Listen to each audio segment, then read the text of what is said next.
was heading home late after a night out with some friends, and since I had a few drinks, I decided to call an Uber instead of driving. It was past 1 a.m. and the streets were quiet. My ride pulled up, a black sedan, older with slightly tinted windows. Right away, something felt off. The driver's profile picture on the app looked younger than the man sitting behind the wheel. His face was gaunt, with dark bags under his eyes, and his hair looked greasy, like it hadn't been washed in days. I hesitated for a second before getting in, but exhaustion won over paranoia. As I slid into the back seat, I noticed the car smelled damp, like old clothes left in the rain. The seats were worn, and there was a dark stain on the floor by my feet. I buckled my seatbelt and glanced at the app to double-check the route. Everything seemed normal. For the first few minutes, the ride was silent. The driver barely spoke, which I didn't mind. I wasn't in the mood for small talk. But as we passed through a dimly lit part of town, I noticed him looking at me through the rearview mirror. Not just glancing, staring. His eyes didn't seem curious or friendly. They looked calculating. I shifted uncomfortably, gripping my phone a little tighter.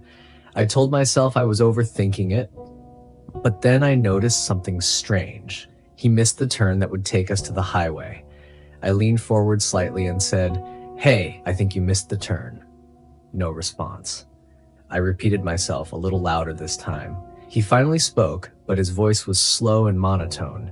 He said there was construction on the highway, so he was taking a shortcut. I looked out the window. We were driving into a part of town I didn't recognize. No houses, no stores, just empty streets lined with warehouses and abandoned lots. My chest tightened. I checked the Uber app, but my route was no longer showing. The app had either glitched or he had somehow disconnected it. My heart started racing. I texted my friend my location and told her to stay on the phone with me. I put the call on speaker so he'd hear. "Hey, I'm almost home," I said loudly. "Yeah, I'll see you in a few minutes." The driver chuckled under his breath. It was quiet, but enough to send a chill down my spine. I watched the road ahead. There was an intersection coming up, and I knew if he turned left, we'd be heading deeper into a remote area. My stomach dropped when the blinker clicked to the left.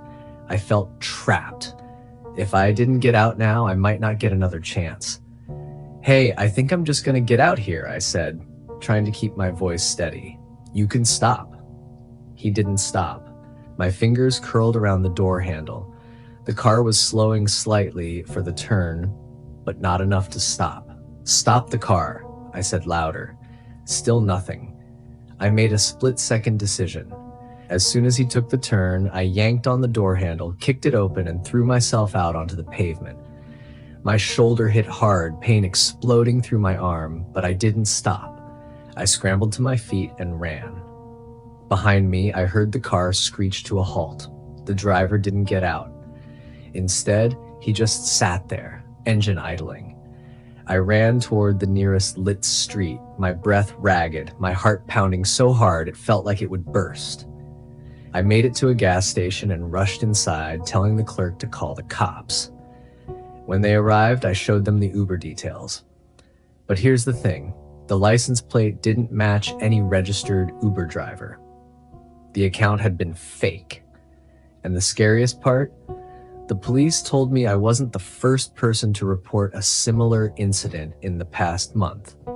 They had no leads on who the man was, and he was still out there.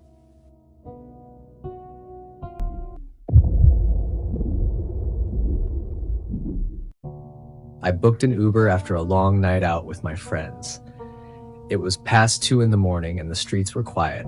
I wasn't drunk, but I was definitely feeling the drinks. The second the car pulled up, I got in the back seat, relieved I didn't have to wait long. The driver was a man in his late 30s with a scruffy beard and tired eyes.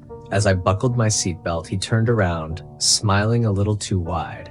He said I looked like I had fun. I gave a small, polite laugh and nodded, just wanting to get home. He pulled away from the curb and at first, everything seemed normal. He asked if I went out often. I told him not really. He asked if I lived alone.